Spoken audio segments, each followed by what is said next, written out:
Trauma is not the event. It is what happens in your body. In fact, it is not allowing what needs to happen in your body to happen. It is the natural, normal, organic way your body reacts to the event that is not acknowledged that traumatizes us. We've been socialized for centuries to ignore, suppress, invalidate, and even feel ashamed of this. Sadly, our systems have been brilliantly designed to deal with any event effectively, but we have been taught to disregard that. Instead, we've accumulated a variety of unnatural, unhealthy ways that obstruct and even corrupt the natural process. I'm Sinta Ebersohn, an internationally accredited post-traumatic growth specialist. Through the years, I've studied trauma extensively and also did some profound personal work through my own lived experience of various childhood experiences as well as adult adversities. Many world-renowned experts have made incredible breakthroughs with trauma, and what I'm about to tell you is the result of my life's work and everything I've learned so far from many amazing leaders in this field. To get notified when I publish more valuable content like this, please like and subscribe to my channel. I've created an acronym for trauma, T.R.A.U.M.A. The T is for triggers, R, reflexes, A, autonomic, U, unadulterated or unaltered or unprocessed. The M is for movement, and the A is for arrested or avoided and aching to be acknowledged. Let me explain. Everything in our bodies work with movement. Our heart pumps, our lungs expand and contract, blood flows through our veins, our digestive system moves food through with peristalsis, the lymphatic system filters and drains, and there's a lot of circulation happening in our bodies everywhere. There's movement from a cellular level right up to our muscles that move externally. We rely on a lot of this movement to survive, and if the movement stops, we die. So when we find ourselves in a dangerous event or a threatening situation, our bodies rely on certain movements to keep us safe, to protect us, and to make sure that we survive. We go into a state of hypervigilance so that we can fight, flee, faint, or whatever we need to do to survive in that situation. I'm simplifying this, but let me explain my acronym for trauma. Our senses receive information that trigger this process of movement in our bodies. We see the lion walking toward us in the bush. We hear the screeching of the brakes of a car that's about to crash into us. We smell the burning milk boiling over on the stove. We feel the pain when we cut ourselves with a knife. We can taste when food has gone off and we shouldn't eat it. Those are our triggers that come through our senses. And then our bodies have automatic reflexes for those triggers. Our eyes close when something is about to hit us in the face. Our heads turn to look in the direction to see where the sound is coming from that we hear. We hold our breath when we smell something bad, or we pull away when we touch a hot surface. You know, we spit out when hot food burns our mouth. And these are examples of our instinctive bodily actions, physical movements to protect us, to keep us safe from harm. And then there's our autonomic nervous system, which regulates involuntary physiological processes such as our heart rate, blood pressure, respiration or breathing, digestion, and even sexual arousal. Think about it. What happens when we are scared or angry or sad or disgusted or even humiliated or embarrassed? Whenever we don't feel safe, our heart starts pounding, we breathe faster, We get a knot in the stomach or butterflies, and we even turned off sexually. Our autonomic nervous system automatically releases stuff like adrenaline and stress hormones to get us into that hypervigilant state, remember? It shuts down whatever we don't need in that critical moment, and it focuses all energy on those parts and functions that we do need to survive in that moment. And then I want to talk about the unadulterated or the unaltered or unmanaged. That's the original, natural, pure, undiluted, unprocessed, unmanaged, unsuppressed reaction. The point where our body reacts as above that I've explained, without any kind of restraint. It's that sweet spot before we think about it and corrupt it with our socialized norms and values. It's unadulterated, unaltered, unmanaged. And then all of the things that I've just told you about involves movement that is necessitated by the event or the incident that we initially perceive with our senses, okay? The movement of the messages from our senses down to the nervous system, to the brain, the movement of those same messages from the nervous system to the glands and the organs and other body parts and systems.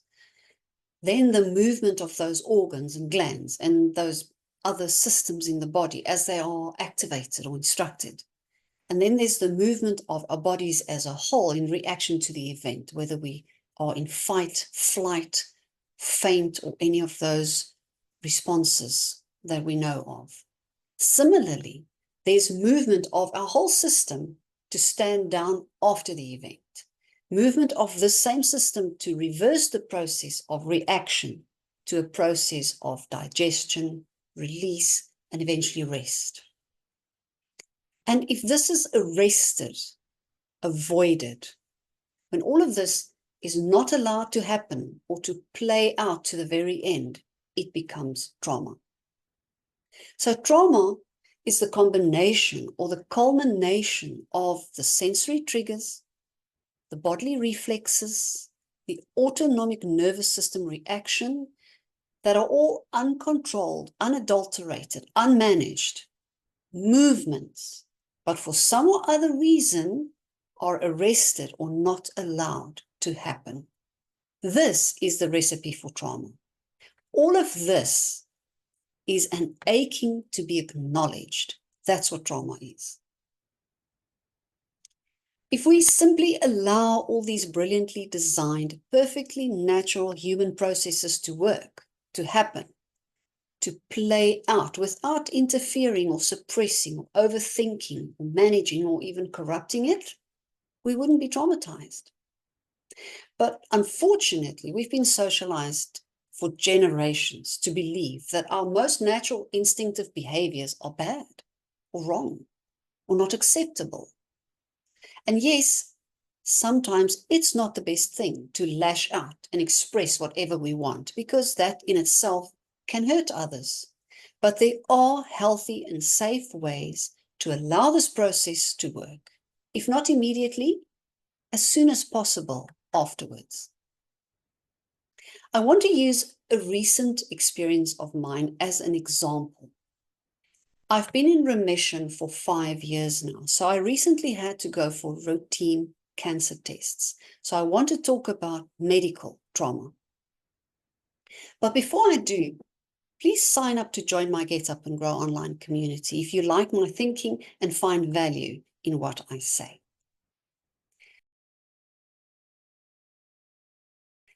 So in the recent routine cancer tests that I had to undergo, my triggers were the following things.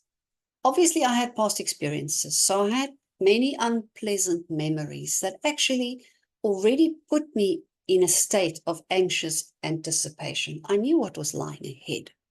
So there was also some fear that surfaced. And because the last time I had an allergic reaction to some of the tests, I had to start taking a lot of medication the night before. So my body was already in a state of drug overload because I was already filled with this foreign, and I like to call it poison, in my body. And then on the day undergoing the tests, another trigger was the physical pain and the discomfort that I was experiencing while we were there. My reflexes were actually, if I'm honest, to run away and not be there at all. Or when they were actually poking me with needles and hurting me, to pull away, pull away from the hurt, or to cry out and scream, maybe shout, ouch, that was sore. Those were my original reflexes. And my autonomic nervous system was already running on adrenaline and stress hormones. My digestive system was shut down because I was in a hyperstate of vigilance. It was already releasing pain suppressors and fighting against this poison, all the foreign medication that was in my body. So my autonomic nervous system had already put me in a state of vigilance. So my unadulterated, unaltered, or unmanaged movements would have been to run away and avoid this altogether, or maybe to engage in conflict with these people and voice my pain and disgust as they were hurting me and mistreating me, or like I mentioned earlier, I wanted to cry out or even swear. And, a child might want to hit back, involuntarily when they are hurt like that. So those would have been my reactions, my physical movements, had I not controlled them and suppressed them. And like I explained, all these movements that were there, or the urges that I had to run or flee, or to maybe resist the treatment or pull away when I was hurt, cry out, say, that was sore. They weren't allowed to happen. I didn't allow myself to behave that way because I'm an adult. I have self-control. I know how to behave myself. Besides, I'm not a sissy, and I have good manners. And I told myself I'm supposed to be grateful to all these people for helping me. And, I had done this so many times, so I knew the drill. There was no need to get upset. So I was not allowing any of these movements in my body to happen, to roll out, to play out to the very end. And because of that, these movements couldn't help me with the stand down process. These movements couldn't help me to cancel the initial autonomic response of hypervigilance, to help me to get to a place where I feel safe, to help me to express my feelings and emotions and my physical responses and reflexes, to get to a place where I understood and my body understood that there was no need to stay in fight or flight mode, that it was okay to get rid of the poison and the stress hormones and release all of that so that I could get back into a state of what we call rest and digest. So I did not allow this process to run full circle, to complete, okay? I was traumatized. My body was still in a state of hypervigilance because the process was arrested. My normal, natural, biological process was stopped. So in the aftermath, this is what happened. I go home, but I'm constantly tired. I'm feeling nauseous. I have a headache. My arms are both sore and bruised from all the needles. And I sleep for hours. I just can't wake up. I feel like a zombie. I'm lightheaded, I'm dizzy. And when I'm awake, I'm irritable. I'm extremely thirsty. I have hot and cold shivers, and I'm constipated. But I have a lot of work to do and I'm feeling guilty. So I don't allow myself enough time to rest and recover fully. I go back to work. You know what happens? After a few days, I crash. Again, back to square one. But by now I'm feeling exhausted. I'm still nauseous. I still have a headache. I feel dizzy. But I'm not just irritable. I am close to tears. Why? The natural movements my body needed to do was arrested, was stopped, was not allowed to run fully. So by now, I'm worried that something is wrong with me. Why am I taking so long to recover? After all, I'm fit and strong, aren't I? And resilient. What's wrong?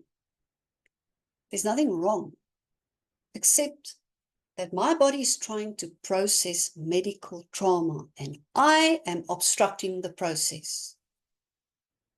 That's why I feel traumatized. So even myself, with all my personal lived experience of trauma and all the training and all the studies that I've done, can also forget that my body still has trauma to process or movement to process, and that if I don't allow that to happen, I will be traumatized. So what did I do? And here's the good part. I went back to bed, to sleep, as much as I needed to. By then, I needed more sleep because I didn't allow the process to complete fully the first time. And sometimes we're not able to. We really do have responsibilities and duties that call us. And most often that is the case. So it's important to be aware of what we need and to make that time. I was fortunate enough that I was able to go back to bed and sleep and rest. I made sure to eat and drink in the right way to support my system, to get rid of all the poison, all the adrenaline, all the stress hormones in my system. The stress that had been put on my adrenal glands could be relieved. My body could get rid of everything. I also did physical movements to act out those urges that I could not act on when I was there in the situation. Those things that I suppressed and the way I controlled myself. And that can be anything. If you have a good developed awareness of your body and you can get in touch with your body and listen to feel what it is that your body feels the urge to do, whether it's jumping or running or stomping or dancing or boxing or hitting something, whatever it is that your body needs to do, allow it to do that. And I did a lot of physical movement. I was active to let it out, to release all that cropped up energy, okay, that I allowed that movement to happen. And then I also shared my story with someone that I trust to help me process my thoughts and my emotions. Very, very important.